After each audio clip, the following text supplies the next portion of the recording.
Welcome to Business and Finance here on Echo Television International. And of course, it is no doubt that Nigeria cannot rely on borrowing to finance its 2024 budget, and the Finance Minister Wale Edun cannot overemphasize the fact that we cannot rely on borrowing to finance our 2024 budget.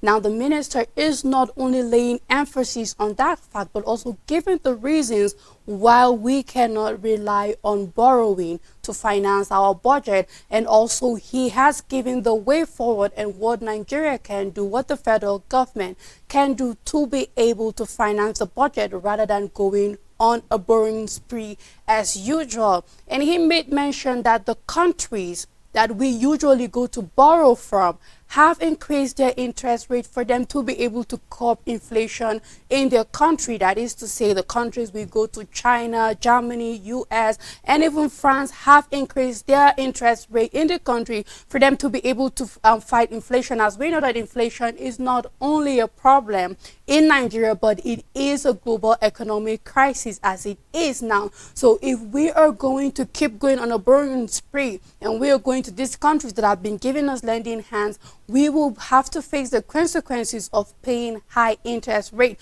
Now, we already know that the Debt Management Office have already complained, rather have lamented over and over, how over 98% of the revenue generated in the country keeps going to debt servicing. That is not the payment of the debt itself, but the interest accumulated over years. And the finance minister is saying that now it's going to be more, and perhaps 100% will go into it, not only 100%, but we might not even be able to keep up with payments of interest, because these countries have increased their interest rate because they are also trying to fight inflation. The same way we have seen the CBN increasing interest rate to be able to fight inflation. The only thing is that we don't have countries we are borrowing to, so they don't have to worry about interest rate, but we have to worry about the countries we borrow from. Now, he also made mentions of solutions, but let's see clearly what the finance minister said concerning borrowing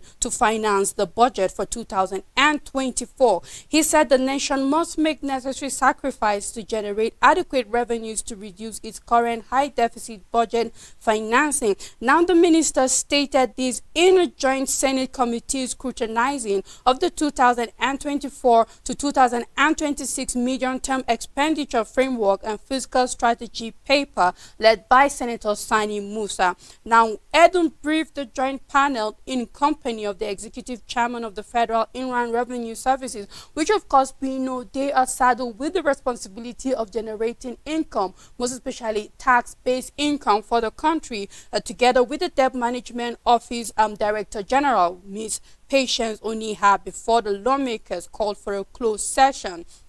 Now, the minister maintained that the best way Nigeria could fund its annual budget was to spend more money on infrastructure that could generate revenue. Now, we have seen why he has clearly mentioned that we cannot keep going on a borrowing spree, because we cannot keep up with the interest rate from this country. Now, the solution he has provided is the fact that we should focus on infrastructures that can generate revenue into the country. Now, what are these infrastructures we are looking at? We cannot overemphasize the fact that road is a major infrastructure in the country, because we might look at it as it has only been in the urban areas, seeing a lot of road networking, channeling, and development. But this time around, if the federal government is going to focus on infrastructure and road infrastructure, we are looking at creating road channels and network in the rural areas where farmers can find access to road easily, and also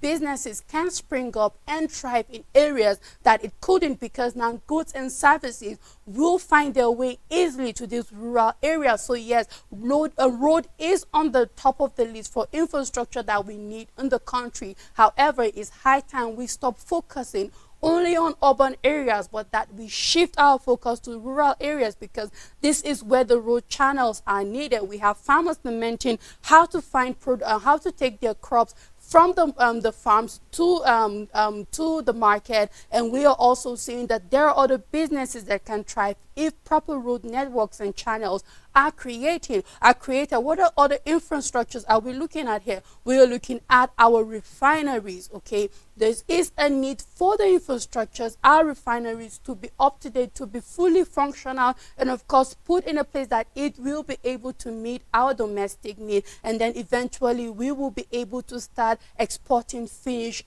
oil products.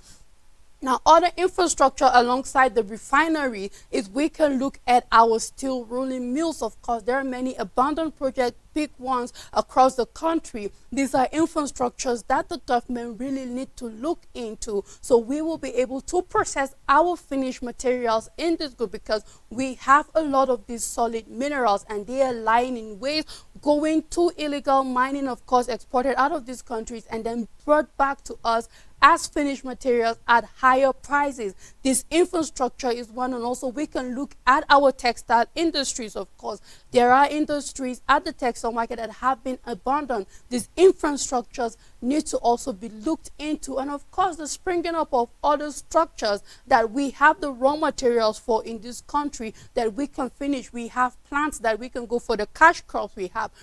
Rather than exporting these cash crops, we can manufacture them in this country. So yes, infrastructure is at the top of the list, and this is the way forward. As we will look at generating revenue within the country, automatically it means we will no longer need to borrow, as we cannot rely on borrowing to keep financing our budget. And this framework is not only for the 2024 budget. We're looking at borrowing for 2025 budget down to 2026 budget, because this medium-term framework is not just for 2024 but down to 2026. And of course, Nigeria in no way can rely on borrowing.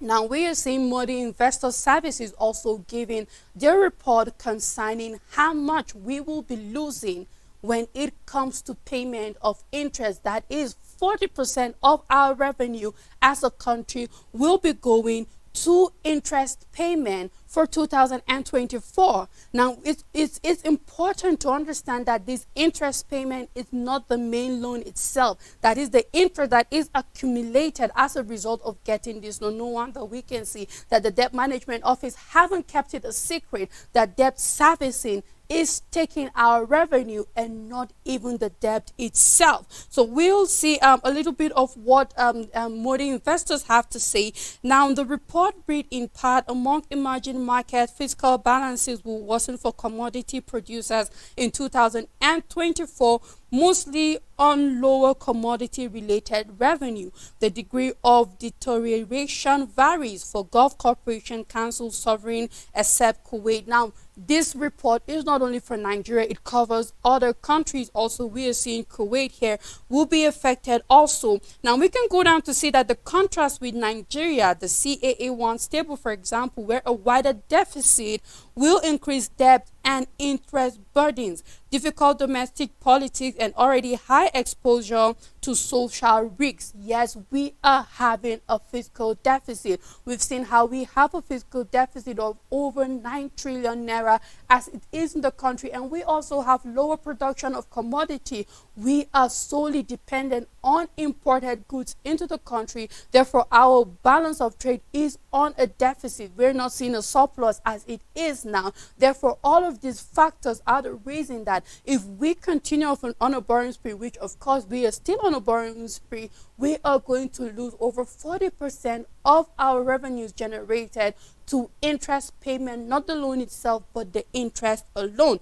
I believe, just as the finance ministers have stated, there is a way forward, and the work begins now to see that we are not losing 40% of our revenue into payment of interest, but rather we are able to put it back into the country. And then, of course, we will see that we are able to reduce this borrowing spree that we are on, looking at the depreciation on our currency, the exchange rate.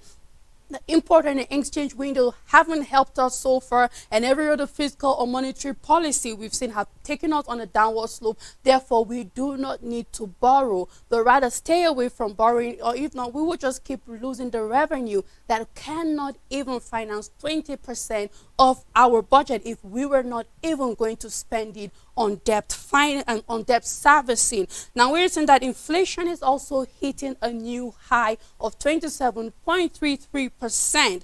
Now currency depreciation, high energy costs is the reason behind this inflation, and also food prices in the market. Now let's look at the numbers as against October 2022 and the increase compared to October 2023. Now we are seeing that this is the statistics coming from the Bureau of Statistics. Nigeria annual inflation rate rose to 27.32% in October from 26.72% in the previous month. This is coming from the Bureau of Statistics. The Statistics Office said that the October 2023 headline inflation rate showed an increase of 0.61 percentage points when compared to September 2023 headline inflation rate. Now, the MBS said on a year-on-year basis, the headline inflation rate was 6.24 percentage points higher compared to the rate recorded in 2022 October, which was 21.09%. Now, according to the report, the food inflation rate in October quickened to 31.52%. So apart from the general inflation that we're looking at of 27.33%, we are saying that only food inflation, that is the cost of prices, food prices in the market, is at 31.52% on year-on-year basis, which was 7.80 percentage points higher compared to the rate recorded in October 2022. So as of 2022 in October, the inflation on food alone was just 23.72%. But as of October this year, 2022, we are looking at inflation just on food at 31.52%. However, general inflation we are looking at that is inflation that covers housing, energy prices, food included, and every other cost of living, is at 27.33%. Now, in line with generating revenue into the country, we are seeing Oyetola saying that his newly found Ministry of Blue Economy has the ability to generate $20 billion annually for the country. Now, let's see what the minister has to say concerning the potential of his ministry. Now, we have seen the Marine and Blue Economy Minister unveil his ministry plan to generate $20 billion and create 2 million jobs annually. So not only will it give us $20 billion annually, but we are looking at 2 million jobs created. This is a huge percent that will help reduce the percentage of unemployment in the country. He said the goal will be to achieve true strategic development within the maritime sector. Now, what are these developments that are key to make sure that this sector is able to generate this 20 billion? Now, we are seeing that there is a need for expansion and optimization of the port, infrastructure refurbishment, deep sea port development, and the streaming of operation through policies like online clearing and national single window. Of course, going digital in the blue economy will mean more revenue generated, because the faster that clearance can take place in the port, it means more money on a daily basis. This is one of the major key factors when it comes to generation of revenue at the port level. Once you are able to clear your cargoes, clear goods faster, the more and more cargoes you are, thousands of these cargoes every day, it means more revenue generated. That means we will not see a queue of ships waiting for days and days, but the faster these goods can be cleared into the country, it means more can come. And we know that there are duties, there are tax on all of these clearance, there are dues, money, fees rather, that should be paid. So the more we are able to clear every day, the more we are generating more revenue. And of course, there has to be refurbishment of this infrastructure, and of course there has to be an embracing of digitization when it comes to the port clearing and making it be online. So these are all the things that the ministry is saying for them, for the ministry to be able to reach the level where it can generate $20 billion yearly and also create 2 million jobs. All of these have to be optimized for the maritime economy. Now we will see that the CBN has been lamenting for months now concerning circulation of currencies outside, which clearly means that the aim rather of redesigning the narrow notes to reduce the circulation of currencies out there have been defeated. At some point, the CBN was starting to record some success when it came to the circulation of currencies back into their coffers, that is banks, the commercial banks, and then the CBN at line. But along the line, we are seeing that they are no longer recording this success, and it's getting worse because we are now up by 8.56%, and then we're looking at 2.99 trillion. Now let's look at the journey so far for the CBN when they started making some advances like towards making sure money is back to them, and now where they are at it is currently. Now let's look at the breakdown. It says specifically, data obtained from the CBN shows that although currency in circulation, which stood at 3.29 trillion naira at the end of December 2022, dropped to 1.39 trillion naira and 982.10 billion in January and February respectively, that is of 2023. Now it rose to 1.68 trillion naira as of March. It went high again to 2.48 trillion naira in April. In May it was 2.53 trillion naira, and as of June it was 2.60 trillion naira, and now we are looking at it at 2.99 trillion naira now. It also dropped back to 2.59 trillion, that is in July, as after being high at 2.60 trillion in June, and then it increased to 2.66 trillion and 2.76 trillion in August and September respectively. And now in October, that is the report for October. We don't know how high it will be for the month of November 4, but the report for October is that the CBN is seeing it at 2.99 trillion naira. Now the CBN have made it clear, because it happened to be that there is hoarding of the currency, and one of the factors that is making this naira in circulation higher, that the old and the new naira notes remain legal tender. Therefore, Nigerians have no fear of hoarding these currencies, because there won't be a cash crunch by December or by the beginning of the year 2024. So let's stop hoarding this currency. Let's deposit our cash in the banks. Let CBN be able to be in control of the circulation of the currency. Let them have this currency circulating within them, because the problem is that the external reserves is going low. We're looking at a low of $112.98 million. So yes, the CBN is losing money as a result of currencies not circulating within their coffers but out there. So there's a need for a boost in our external reserves, and this hoarding is not taking us any further, because one of the aim is to curb corruption, but then we are seeing that it hasn't helped either way. So Nigerians, please, let's stop hoarding the currency, because the CBN needs it, because our external reserves is struggling. Now, apart from emphasizing the fact that we need infrastructures to be able to finance our 2024 budget, the federal government is seeing that there is a need for unlocking debt capitals, and this debt capital have the potential of generating over $1 trillion in revenue for the country, and will be able to finance our budget and stop us from going on a borrowing spree.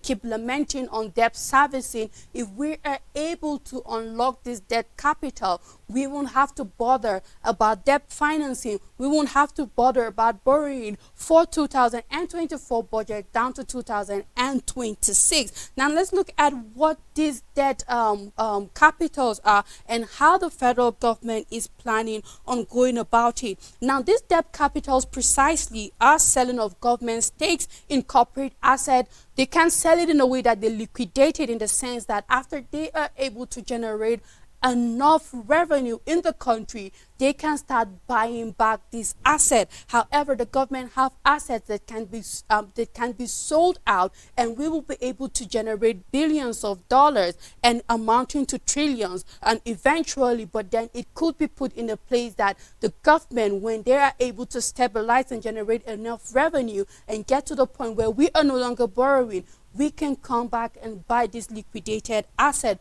Also, privatization. A simple example is that the NEPA we used to know is now PHCN. It's no longer Nigerian Electrical Power Authority anymore, but it is now a holding company, meaning it has been privatized. Now, this is what it means, that certain revenue generating bodies owned by the government, be it when it comes to water resources, be it when it comes to any other services that the government is providing to the government and to the people at a subsidized rate, then the government will be able to privatize it. But I believe that this time around, the government would have learned from its past mistakes when it comes to electricity, that the government of Nigeria, of course, will not be seeing subsidy even to tariff, and of course a hike in tariff plan, but rather this time around, when we try to privatize, we will strategize and do it in the best way that the common man will not suffer eventually.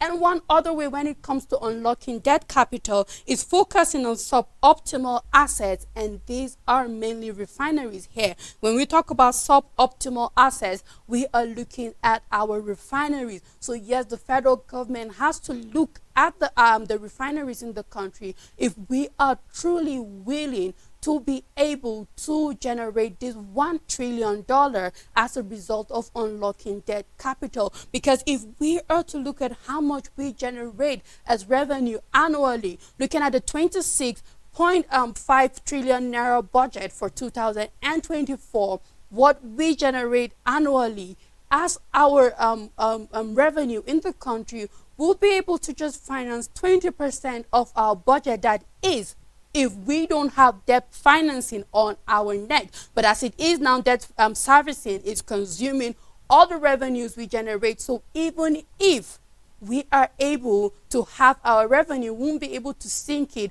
into the 2024 budget. Therefore, it is important for the federal government to look into unlocking debt capital, as it has potential of generating some revenue for the country, and we won't have to keep going on a borrowing spree, looking at the interest rate that will be outrageous, and of course looking at debt financing, and also looking at our deficit, and looking at every other factor that is in play when it comes to financing the budget and our current economic state. And this is how far I can go today on business and finance. Keep a day with me next time. Goodbye.